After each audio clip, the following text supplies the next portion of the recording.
Hey, Omaha, Millard, Fremont campuses. Glad you're here this morning. My name's Alex. I am the Benson campus pastor. I don't actually have a campus yet, but this fall we're going to open. If you live down there, even if you don't live down there, come join us. It's going to be a lot of fun.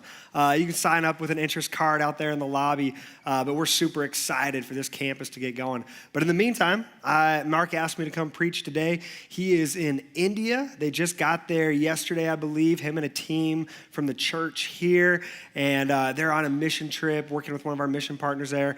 And speaking of unfortunate events, someone already stole our mission pastor's suitcase. So, they're dealing with it. It's okay.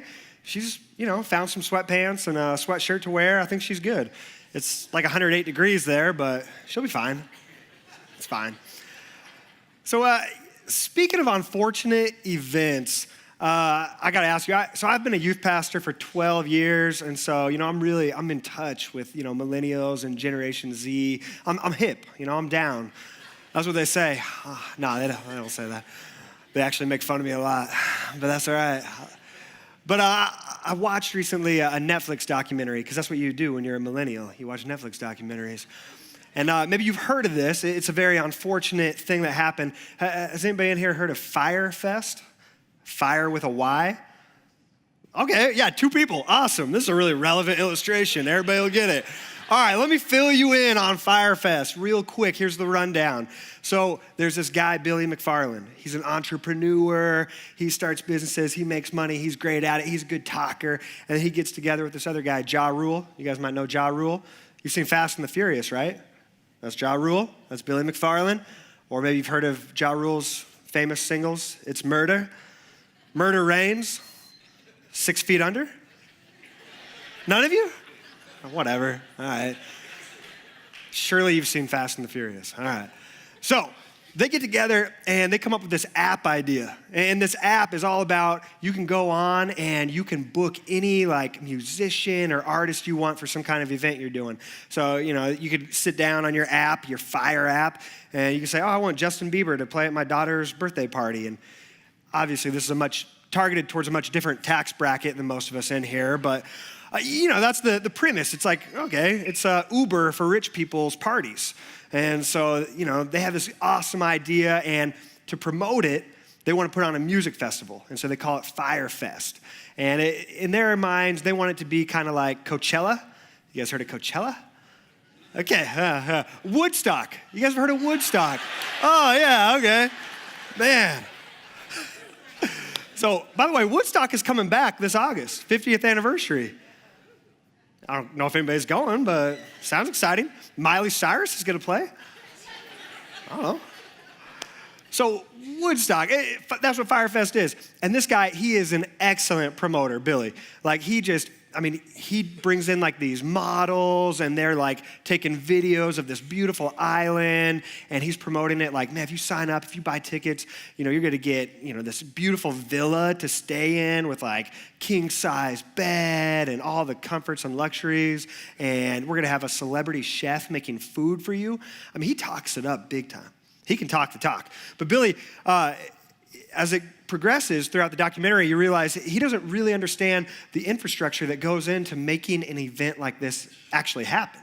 And there's just all these problems that keep coming up. They get kicked off the original island they were supposed to be on, and so they have to go to a different island, a much more terrible island. And things just keep going wrong. The villas are not here at this island, and so they have to settle with what they can do. And he's like, hey, just problem solve to all of his people. Make it work. And so they're like, all right. And so they find some tents that were left over from a previous hurricane. Those are not villas. These people are paying their tickets. The cheapest one is $500, and it went all the way up to $12,000. It was promoted and talked about so well. He sold 5,000 tickets to this event in the first week. When these people showed up, those tents are what they saw. And then they're kind of like, well, all right, at least all the musicians that are going to be here are going to be incredible. He had this huge lineup of musicians. Maybe you've heard of some of them. Major Lazer. He's just a rank above Captain Laser. It's a bad joke. It's a dad joke. Pusha T? No? Tyga. Oh yeah, I got a Tyga fan. All right, thank you. 9:30, I mean, it was like crickets. All right, what was another one? Captain Crunch? No, that wasn't it. Shoot, Blondish, they were there. Okay, you guys don't know any of them? Blink 182 was headlining. You guys know Blink? All right, we got some Blink fans, okay? As this conference, or as this festival got closer and closer, the people hadn't gotten paid yet, all these musicians. And so one by one, they all started backing out. And so by the time all the customers showed up for this music festival, there were no musicians. Like they were just all like, nope, we're out. And so Billy still, he kept talking and telling people, show up, we're gonna have this, it's gonna be amazing.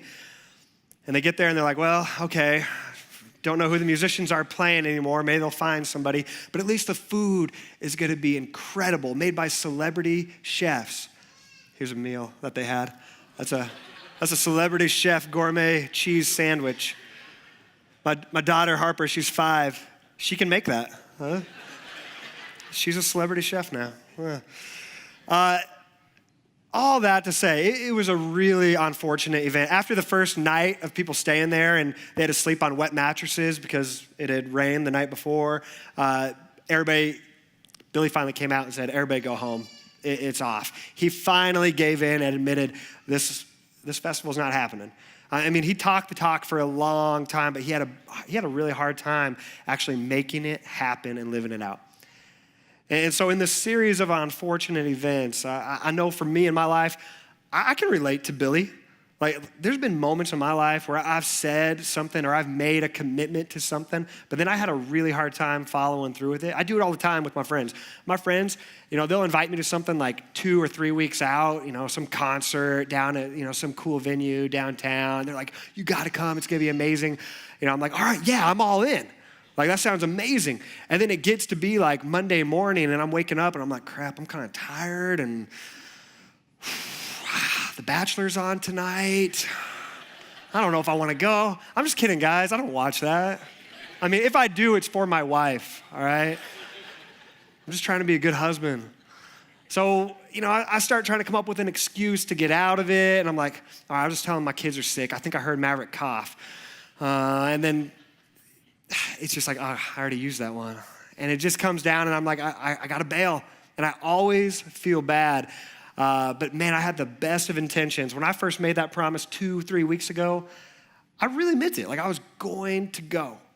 But then when I don't follow through, man, I feel bad. It's unfortunate in those moments, to say the least. And so I think on some smaller scale, we can relate to Billy McFarland. We've had those moments where we've made a promise or commitment, and we just fell short on it. And today, we're looking at the life of Peter when we're talking about this unfortunate event that leads up to Jesus on the cross. And when you look at Peter's life, man, that dude, he could talk the talk. Like, when you read through Matthew, Mark, Luke, John, the gospel accounts, you see there's no other disciple that talks more than Peter. I mean, him and Billy, they probably had a lot in common. Peter could talk the talk. So if you want to follow along with me today, the first story we're going to look at, Matthew 14, verse 25. And we'll have it up here on the screens for you also. So Matthew 14, verse 25, the disciples, they're on a boat. They're crossing to like the other side of this lake. Jesus had told them, hey, go on ahead of me. I'll meet up with you. And it gets to be about 3 o'clock in the morning. And I'll just pick up right there. About 3 o'clock in the morning, verse 25. Jesus came toward them, walking on the water. They were fighting heavy waves at this time. The boat was kind of rocking. They were getting a little nervous. It was getting a little scary out there.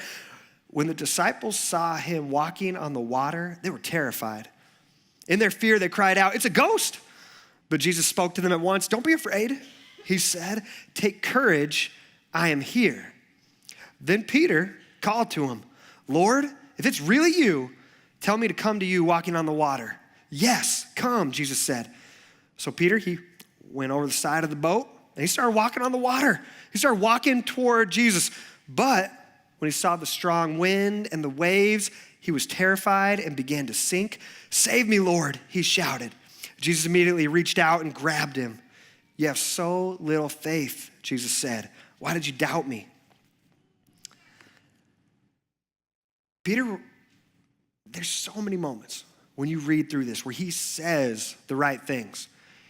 He says these bold things. He says these brave, faith-filled statements. Jesus, if it's you, tell me to come out on the water. I'll walk on the water. And he has these great moments, but when you read through, they're typically followed out by some moment of failure. And in this one, Peter simply takes his eyes off of Jesus. He gets distracted by what's going on around him, the wind and the waves, and that's when he loses his faith in that moment. I know I can relate to that. There's so many times when I'm living my life and I think, yeah, I'm living the life Jesus has called me to, but then all of a sudden something happens, something goes wrong, things aren't going the way I thought they would, and I start to lose focus on Jesus. In those moments, that's when we start to lose our faith. Matthew 16, verse 13. When Jesus came to the region of Caesarea Philippi, he asked his disciples, "Who do people say the Son of Man is?"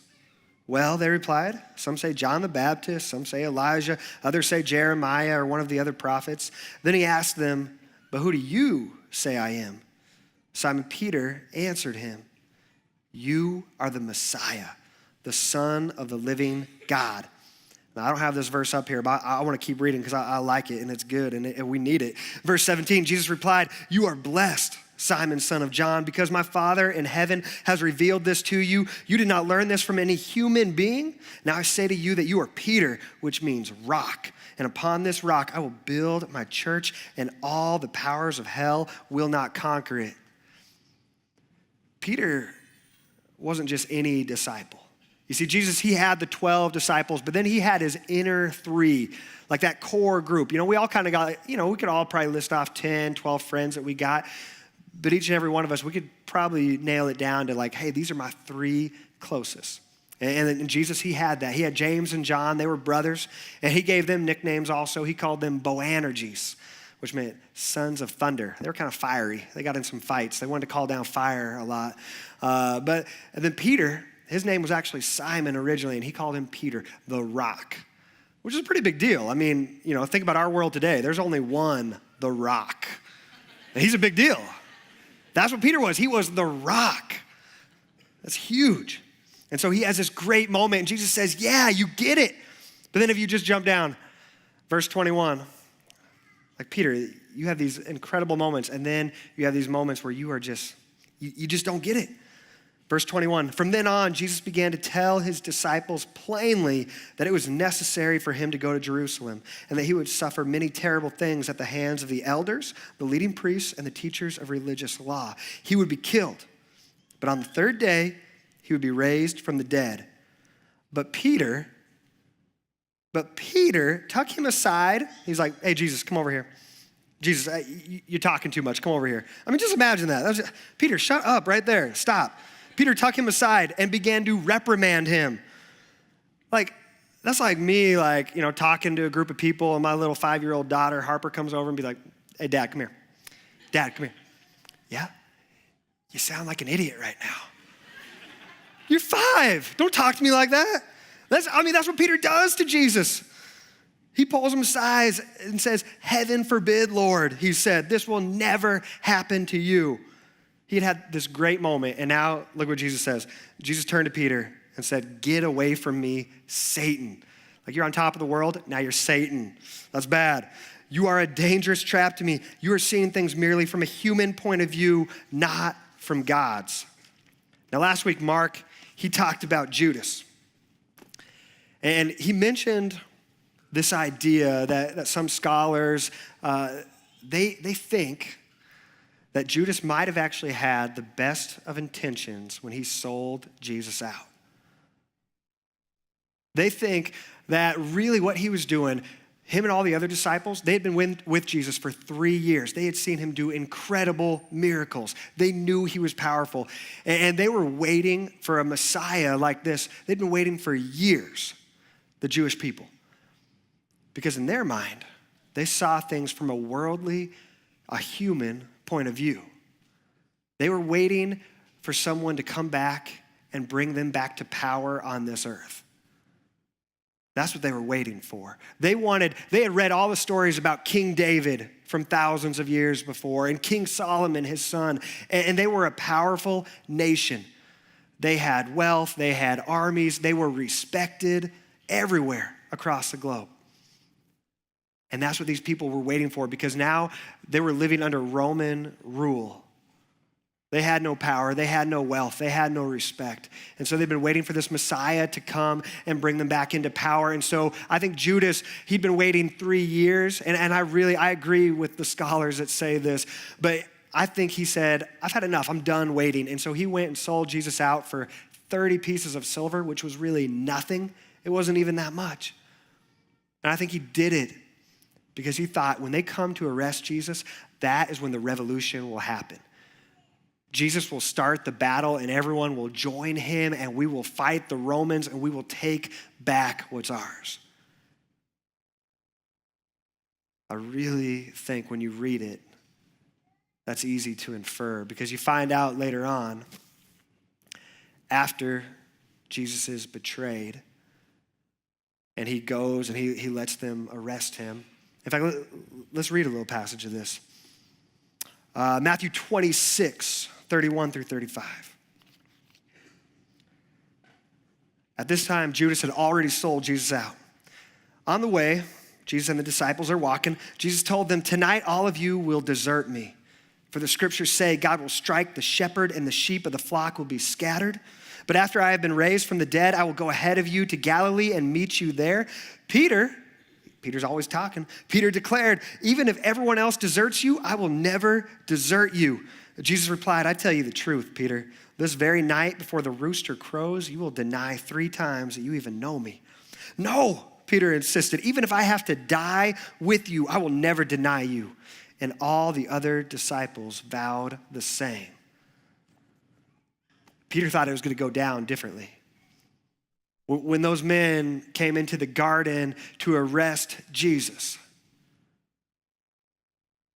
Peter comes up and he thinks, this is it. It's happening. We're going to war. And he pulls out a sword and he just starts swinging it, ready to fight these guys. And he was a fisherman. He wasn't a fighter. And so I think he's aiming for like a kill shot. He just gets an ear. He's pretty terrible with a sword. And so this guy's ear falls off and Jesus is like, "Whoa, everybody calm down, stop." And he picks up the ear and he like snaps it back on like a Lego. It's a miracle. And he says, "That's not how it's going down." And he lets them arrest him. And I think really Peter in that moment, he was willing to die with Jesus for this battle, for this fight. But all of a sudden he's wondering what's going on. And it says all the disciples scattered. And later on you read that Judas, he realizes what Jesus is doing, that he's not going to fight back, that he's not going to start this revolution. And he goes and he tries to give the money back and they won't take it. And I think he is feeling at the lowest of lows and he is in a dark place. And he realizes Jesus is going to die because of me. And so he goes out to a field by himself and he hangs himself. Because this was never what he wanted.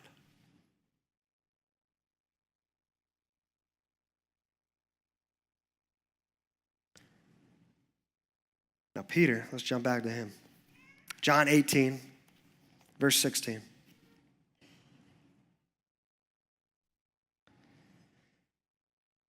They take Jesus into this courtyard area where the high priest is going to ask him some questions. And so Peter, he had to stay outside the gate. Then the disciple who knew the high priest spoke to the woman watching at the gate, and she let Peter in. The woman asked Peter, "You're not one of that man's disciples, are you?" "No," he said, "I am not." There's the first denial. Because it was cold, the household servants and the guards had made a charcoal fire. This is Fyre Fest for Peter. You like it, you don't like it, that's all right. Take it or leave it, I don't care. It's Fyre Fest. They stood around it, warming themselves, and Peter stood with them, warming himself. Now jump over to Matthew 26, 31 through 35, and it continues. Matthew 26, my bad. Matthew 26, 71 through 75. Later, out by the gate, another servant girl noticed him and said to those standing around, "This man was with Jesus of Nazareth." Again, Peter denied it, this time with an oath. "I don't even know the man," he said. A little later, some of the bystanders came over to Peter and said, "You must be one of them. We can tell by your Galilean accent." Now, Galilean accent, like, that would be like, if somebody from Alabama came on up here to Nebraska, and they're like, "Hey, y'all," like, you would notice. Like, you'd be like, "Oh, you're not from around here, are you?" That's Peter. There's a bunch of Galileans. They're all hanging out with Jesus. And so Peter swore, "A curse on me if I'm lying. I don't know the man." I know, that's bad. That's terrible. Anybody from Alabama, I've just offended you. I'm sorry, all right? "I don't know the man." And immediately the rooster crowed. Suddenly, Jesus' words flashed through Peter's mind.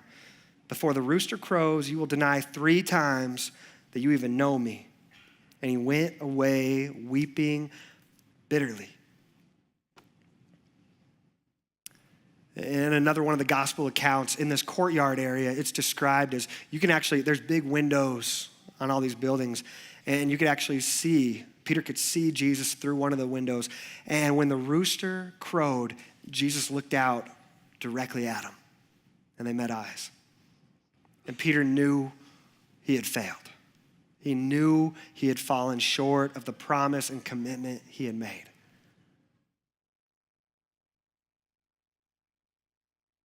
And he ran away weeping.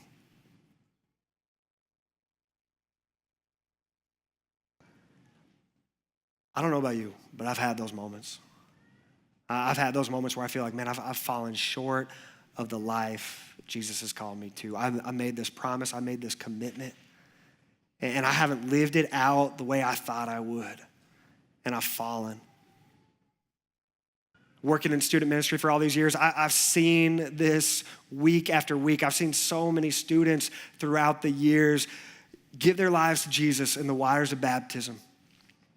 And in that moment, they make this commitment to say, "Jesus, you are Lord and Savior of my life. I'm going to live for you until the day I die." And time after time, they fall short and they come back and they are crying and they are broken and they feel guilt and shame for what they've done or how they've been living, how they've fallen short of the commitment they've made. We've all had those moments where we feel like we've fallen short. John 21, 9 through 17. I love John. John's a great storyteller. John talked about the charcoal fire a minute ago. Now look what he says here in verse 9. He sets the scene. The disciples, this is after the resurrection has taken place. And so Jesus, he was in the tomb for 3 days, and Peter had to wait knowing that he had failed Jesus and that the last thing Jesus saw of him was that moment of failure. And now all of a sudden, Jesus is back. That might be even worse for Peter, knowing that he has to face Jesus after how he had failed him at that moment. And so the disciples, they've gone fishing and they have this huge catch and they're coming back. Verse 9, when they got there, back to land, they found breakfast waiting for them. Fish cooking over a charcoal fire and some bread. John is very specific. This is Fyre Fest number 2 for Peter. Verse 15, jump down a little ways. After breakfast, Jesus asked Simon Peter, "Simon, son of John, do you love me more than these?" "Yes, Lord," Peter replied. "You know I love you." "Then feed my lambs," Jesus told him. Jesus repeated the question, "Simon, son of John, do you love me?" "Yes, Lord," Peter said. "You know I love you." "Then take care of my sheep," Jesus said. A third time, he asked him, "Simon, son of John, do you love me?" Peter was hurt that Jesus asked that question a third time. He said, "Lord, you know everything. You know that I love you." Jesus said, "Then feed my sheep." Most versions of our Bible today, it repeats back and forth, but the original language is kind of interesting because Jesus and Peter are using 2 different words for love. Jesus is asking Peter that very first time, "Do you agape me?" That was the Greek. And that just meant love unconditionally, sacrificially. Like what Peter had been saying a few chapters before Jesus had died, that I would sacrifice my life for you. I would lay it down. And so Jesus says, well, do you agape me? And Peter, he replies back, I phileo you, which basically was just like saying brotherly love. It's like the difference between love and like. He's saying back, I like you. And Jesus asks him again, do you agape me? Do you love me? And Peter looks back at him again and says, Lord, I like you. And finally, this third time, Jesus, instead of saying agape, he meets Peter where he's at, and he uses the exact same word that Peter's using. He says, Peter, do you phileo me? Do you like me? And Peter says, yes, Lord, you know that I do. I like you. For the first time, I think Peter is open and honest. He doesn't try to pretend to be something he's not. He doesn't try to pretend to have all the answers, to have life figured out, to be bigger and badder and stronger than he really is. He quits trying to talk the talk to impress others, and he just becomes open and honest with Jesus. And that's what we need to do this Easter season. We don't have to put on a face. We don't have to say the right things. We don't have to have our life all together to come back to Jesus, because no matter how many times we fall, no matter how dark our lives might seem, how broken and how far from Christ we feel, he will meet us wherever we're at. He will meet us in the lowest of lows and the darkest of dark pits, and he will still use us. That's what he did with Peter. He restored Peter. He still used Peter to build the church upon, because after Jesus left, if you go on to read the book of Acts, you find out Peter was able to preach the very first sermon ever preached after Jesus had left. And at the end of that sermon, 3,000 people gave their lives to Jesus. Peter went on to help plant churches all over. He was instrumental in the groundwork of the church, because he met Jesus where he was at in his brokenness, and Jesus restored him. In fact, Peter even got another shot, another moment where people probably asked him, hey, listen, you have a chance. You can deny Jesus and live, or you can keep preaching his name and you're gonna die. And Peter kept preaching, and the Roman government, they said, we're gonna put you on a cross just like Jesus. And Peter said, that's fine, because I cannot deny that I have seen the living God in the flesh. He is real, and he is powerful, and he is risen. I will never deny it again. And that is what happened. They put Peter on the cross, but he didn't consider himself worthy to die the death that Jesus died, and so they crucified him upside down. Today, be open and honest with Jesus wherever you are, no matter how far you feel from him, and know that he still has a purpose for you. And he can restore you again and again and again, no matter how many times you fall. Feed his sheep. Let's pray. God, thank you for this moment in this room. And God, I pray for Easter coming up, that you would put somebody on our hearts that we know is far from you and they feel like there is no hope. God, please use us to be hope for those people. Use us to be a light. Help us to show them who Jesus is and that he can and will restore them no matter how far they feel like they've fallen, no matter how many times they feel like they've failed. It's unfortunate when we fall, but it is not the end. Help us to hold on to the hope and the promise of the cross, and to remember that your son did not stay in the grave. Let's celebrate that this morning through worship and in prayer. Amen.